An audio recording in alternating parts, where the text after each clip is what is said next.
hoy es 12 de octubre, 12 de octubre, ex Día de la Raza.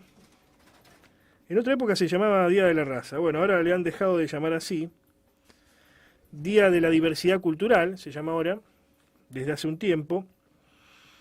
Pero en 1917, el decreto de un tal Hipólito Yrigoyen instituía este día, el 12 de octubre, a él me refiero, como el Día de la Raza, declarándolo fiesta nacional.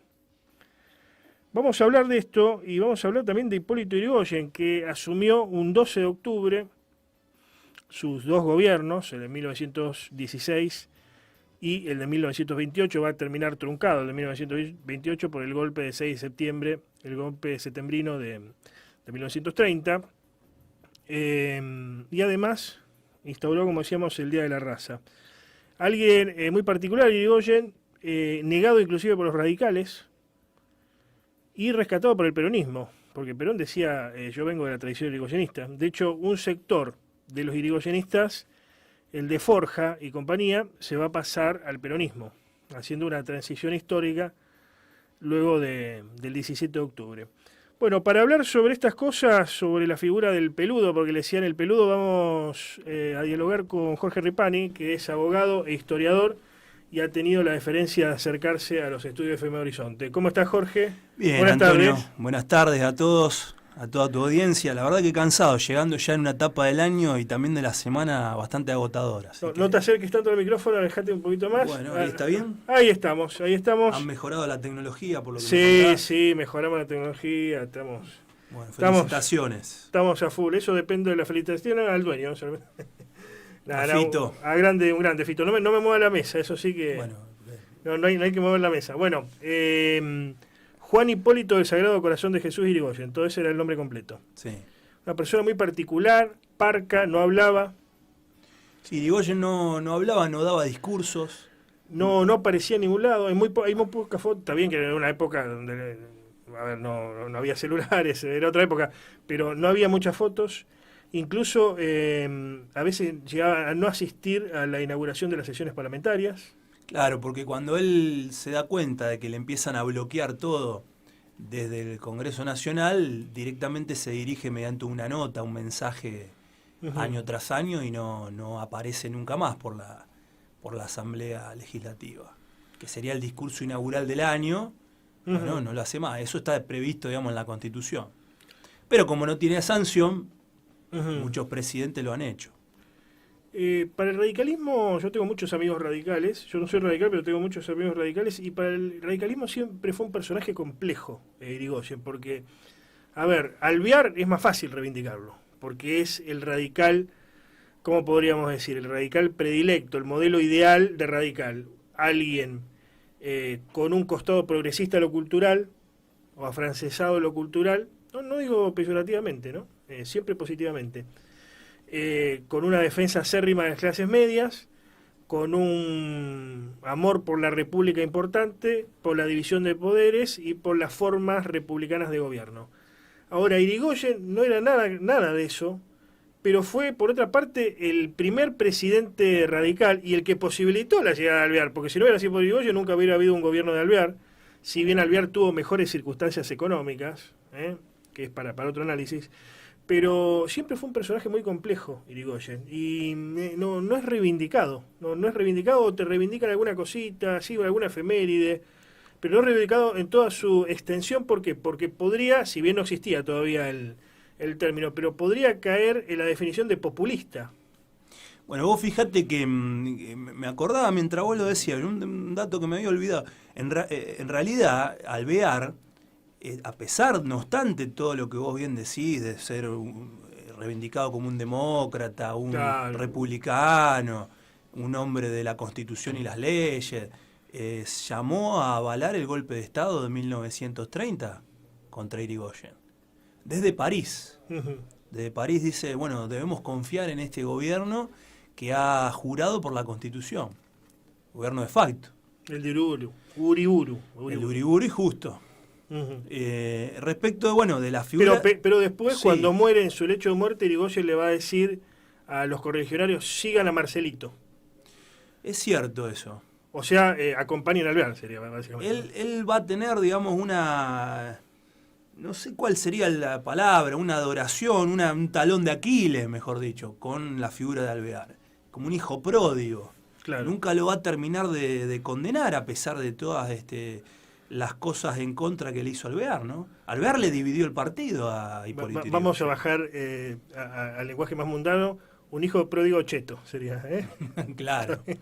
Bueno, ahí todos tenían apellido de Alcurnia, ¿no? Porque... Él era de Alcurnia, sí. pero se codeaba con lo más laureado de la poesía, le gustaban esas tertulias interminables, Alvear, una persona muy culta, muy culta. Bueno, lo que pasa que en lo que es la grieta argentina, que Jauretche, por ejemplo, Jauretche dice el pensamiento nacional y el pensamiento colonial. Uh-huh.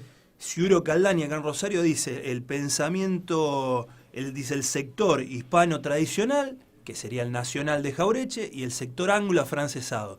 Bueno, claramente Irigoyen va a ser un hispano tradicional, en base al decreto que vos recién referías del Día de la Raza, y por el otro lado, Alvear va a ser lo contrario. Alvear le gusta Francia, le gusta Francia. Inglaterra, dice Inglaterra es nuestra primera amiga. Entonces son dos figuras contrapuestas, pero así todo, Irigoyen nunca va a terminar, digamos, de enfrentarlo decisivamente a Alvear. Hoy es 12 de octubre.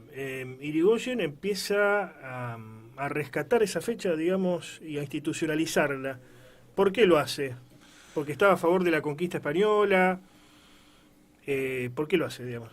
Bueno, Irigoyen es parte de toda una tradición del pensamiento que va, digamos, a confluir en esas primeras décadas del siglo XX, el pensamiento argentino y el pensamiento hispanoamericano del siglo XX, que va a repensar, va a reconfigurar, va a marcar una fisura epistemológica en todo lo que hace, digamos, al pensamiento que venía, digamos, de la generación del 80. Pero así como hay una generación del 80 en la Argentina, hay una generación del 80 en México, una generación del 80 en Brasil, que vive, digamos, en una Argentina de la globalización, una Argentina que se va a insertar en el mercado mundial como el granero del mundo, en la división internacional del trabajo.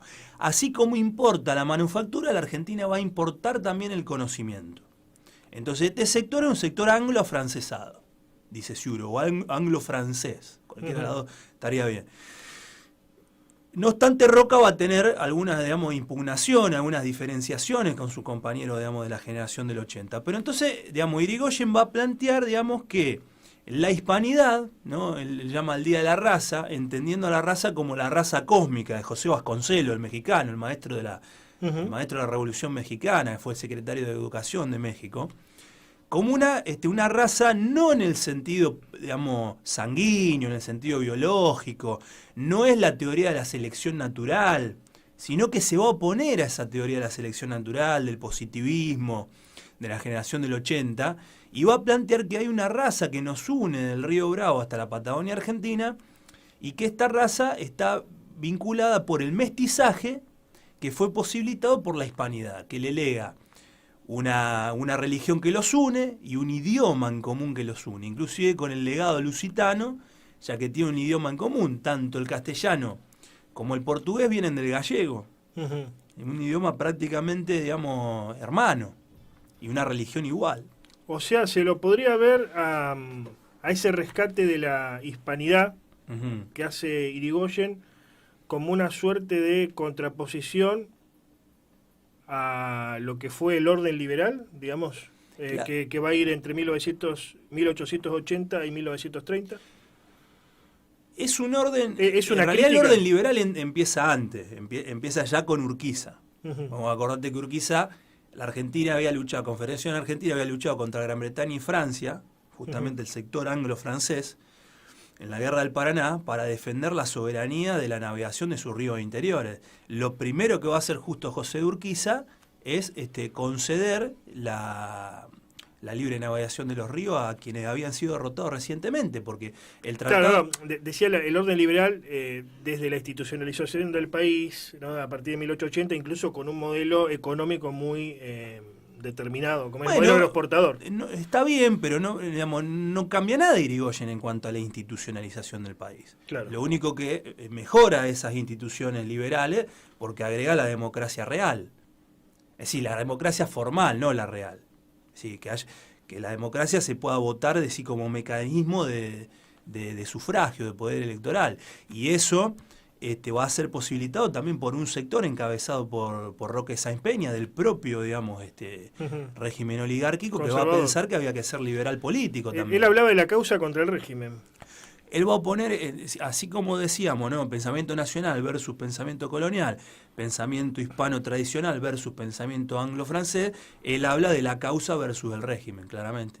Se inscribe en lo mismo. Esta idea, digamos, de la hispanidad, de la raza cósmica, es una idea que tiende a... Porque Irigoyen, Mosconi, Baldrich van a hacer una prédica incesante por la reunificación hispanoamericana.